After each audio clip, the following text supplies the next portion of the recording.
Alors, je vous montre une petite vidéo sur comment changer cette pièce-là sur une imprimante Lexmark. La mienne, c'est une 510.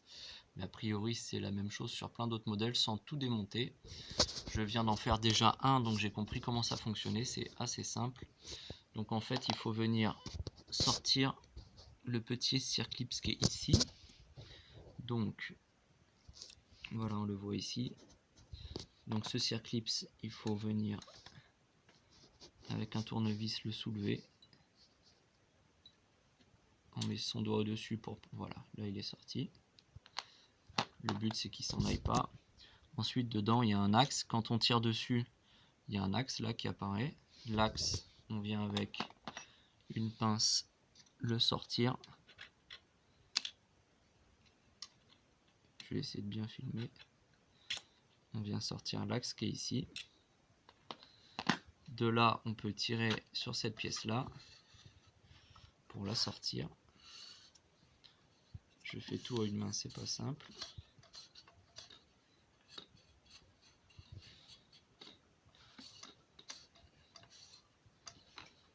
Voilà, on sort cette pièce-là. On enlève le tube bleu.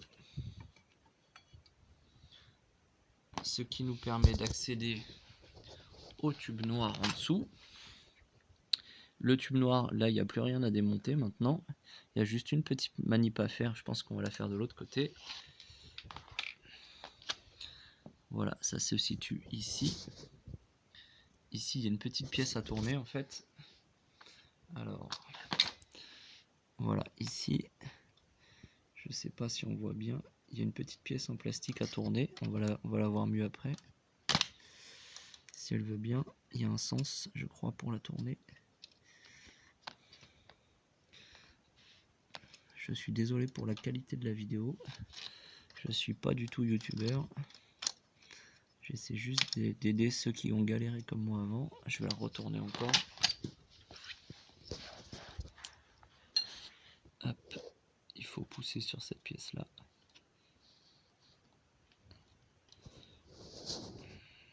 Je sais pas si vous voyez bien ce qui se passe.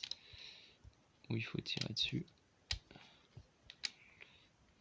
Le but c'est de la faire tourner en fait. C'est pas simple. Je vais essayer de l'attraper autrement.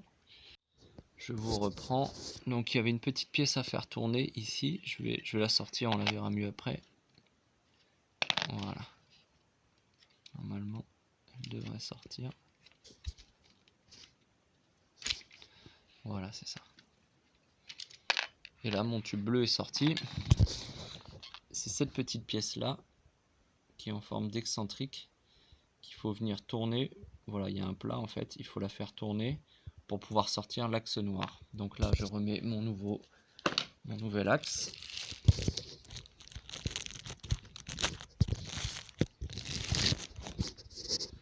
Donc je viens le remettre ici.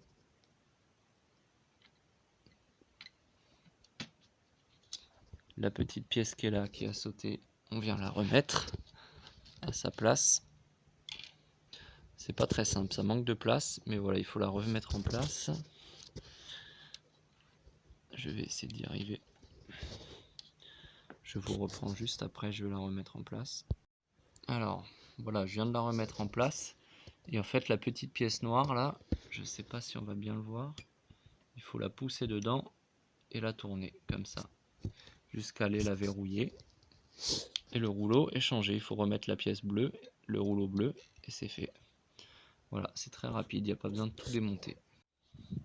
Donc, on remet le rouleau bleu en place, donc avec le côté ressort au bout.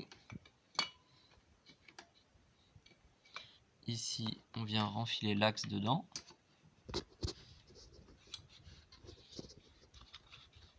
C'est vraiment pas simple de filmer à une main. Voilà, on renfile l'axe, on fait en sorte que ça tombe en face au bout.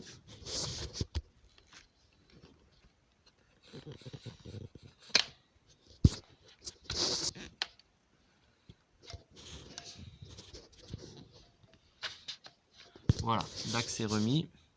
Donc là, on va venir faire tourner le rouleau, voilà, jusqu'à voir ici.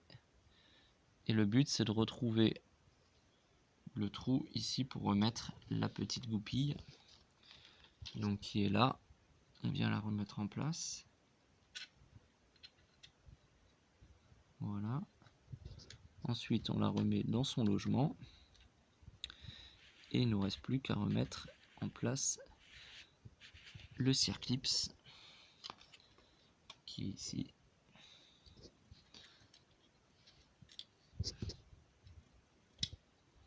On le remet en place, on le clipse. Et vous avez changé votre rouleau qui est défaillant. Moi personnellement, je change les 4 pour être tranquille.